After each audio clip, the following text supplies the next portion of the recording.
O Ministério Público de Pernambuco já está se preparando para as eleições gerais, que devem acontecer em outubro deste ano. Prova disso foi a realização, de forma híbrida, do seminário Atuação do Ministério Público nas Eleições 2022, organizado e promovido pela Escola Superior do Paquer Jurídico, visando capacitar seus participantes sobre as principais temáticas a serem abordadas durante os períodos pré-eleitoral, eleitoral e pós-eleitoreiro. O trabalho em rede na fiscalização das eleições, resposta às ameaças à democracia, confiança no atual sistema eleitoral, combate às fake news nas mídias sociais e, sobretudo, a garantia da participação efetiva de candidatas mulheres no pleito deste ano, além também do incentivo para aqueles que não têm obrigatoriedade de votar, fizeram parte das discussões do seminário. O Procurador-Geral de Justiça do MPPE resume sobre o trabalho do MP ao longo do ano eleitoral.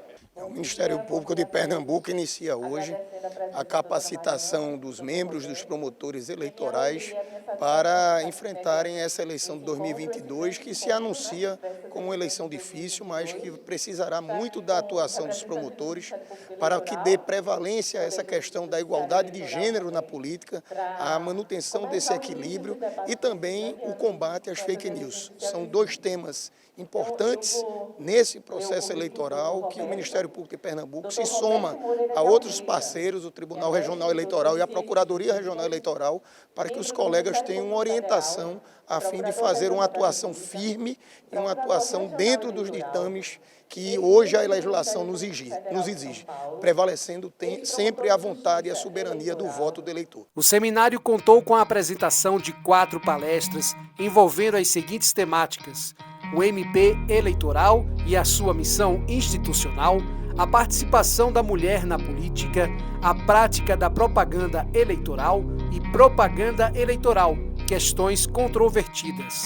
Como palestrantes, Roberto Moreira, Procurador Regional Eleitoral, Mariana Vargas, desembargadora eleitoral titular do Tribunal Regional Eleitoral de Pernambuco, Francisco Disseu Barros, subprocurador-geral para assuntos jurídicos do MPPE, e Adilson Amaral, procurador regional da República, atuando como procurador regional eleitoral auxiliar, respectivamente. O Ministério Público ele tem um papel primordial nas eleições, até porque ele foi dado pela Constituição de 1988 como uma instituição responsável pela defesa da ordem jurídica, a defesa do regime democrático, que são dois pilares, aí podemos dizer assim, de atuação do Ministério Público. E como no caso das eleições deste ano 2022, em todo o país nós estamos irmanados, imbuídos com a justiça eleitoral, para que tenhamos umas eleições tranquilas e que os candidatos votados pelo povo sejam, obviamente, seus votos garantidos e os mais votados, obviamente, sejam os eleitos. Muito se falou aí na questão do fim do voto tradicional na urna, questionou-se a veracidade das urnas, e a questão da defesa de voto auditável. Como é que vocês, membros da instituição, vê essa questão e também passar uma mensagem de segurança para o eleitor, para a eleitora? Até o presente momento nós temos debatido cada vez mais aprimorar o nosso processo eleitoral, e eu acho que a implantação das urnas eletrônicas foi um avanço, né? Eu participei, eu era promotor, fui promotor de justiça e fui promotor de justiça eleitoral na época em que havia ainda voto em cédulas, né? E com certeza a possibilidade de fraudes era bem maior do que com o sistema que nós implantamos agora das urnas eletrônicas. Então, de modo que temos um sistema eficaz, temos um sistema seguro, né? Não há como, por exemplo, um hacker acessar, por exemplo, a urna eletrônica, porque ela não tem conexão, podemos dizer assim, uma rede mundial de computadores. E até o presente momento, né, nós não constatamos, né, são várias eleições que nós empregamos essa sistemática nova e nós não identificamos fraudes como nós tínhamos identificado no sistema de papel anteriormente existente no nosso país. É dever dos partidos, né, de toda a sociedade, de todas as organizações, fomentar, apoiar, incentivar a participação das mulheres, não só na política, como nos espaços de poder e de liderança, porque, afinal de contas, as mulheres são mais de 50% da população, e quanto mais diversos forem os poderes, legislativo, executivo, judiciário e as organizações em geral, melhor estarão representados os valores da sociedade.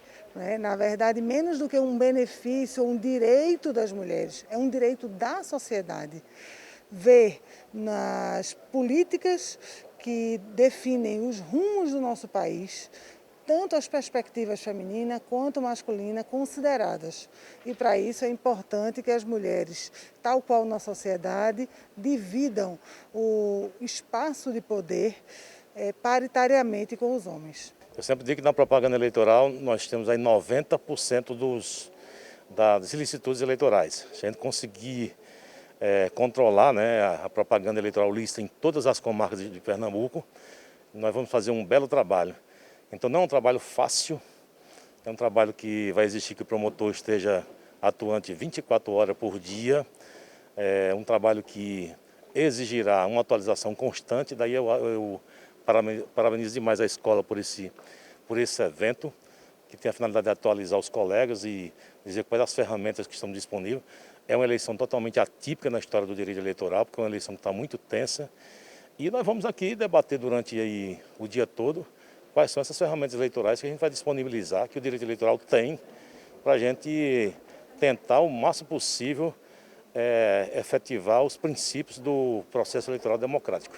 A gente vai perceber, né, esse talvez seja o resumo da minha fala, que está tudo interligado, né? A propaganda, a fake news, o uso de redes sociais, a censura, a atuação preventiva e repressiva da justiça eleitoral, tudo isso se mistura e às vezes é difícil você distinguir, né? Isso aqui é liberdade de expressão, isso aqui é propaganda, isso aqui é censura, né? Então a gente vai ver que, por isso que é controvertido, né? Os limites são muito complicados e realmente com as redes sociais a gente está numa velocidade de acontecimento das coisas muito grande, então a gente às vezes não tem nem muito tempo de pensar e quando você vê você já está no meio da confusão.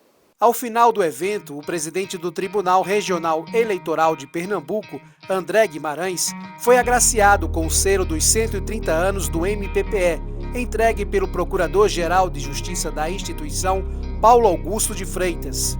Ele enfatizou que os órgãos responsáveis pela eleição estão preparados para o pleito e reforçou a necessidade do incentivo em fazer com que os jovens de 16 e 17 anos tirem seus títulos de eleitor e participem das eleições, embora não sejam obrigados. Estamos preparados, Poder Judiciário, Ministério Público e as forças de segurança do Estado, para mais uma vez realizar de forma eficiente as eleições de 2022.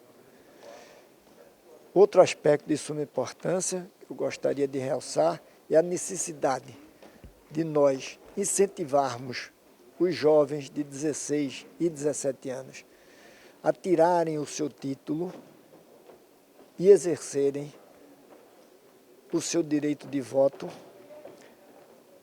a fim de que participem efetivamente dos destinos da nação, na medida em que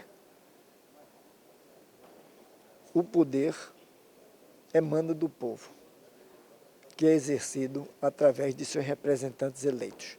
Então, os jovens têm que se convencer de que o ato de votar é um ato de extrema importância. Quer saber mais? Então acesse o site www.mppe.mp.br. Acompanhe a instituição nas redes sociais e não esqueça de curtir, compartilhar e se inscrever no canal youtube.com/tvmppe. Afinal, o que é de interesse público é notícia no MPPE. Ministério Público de Pernambuco, conectado com a inclusão.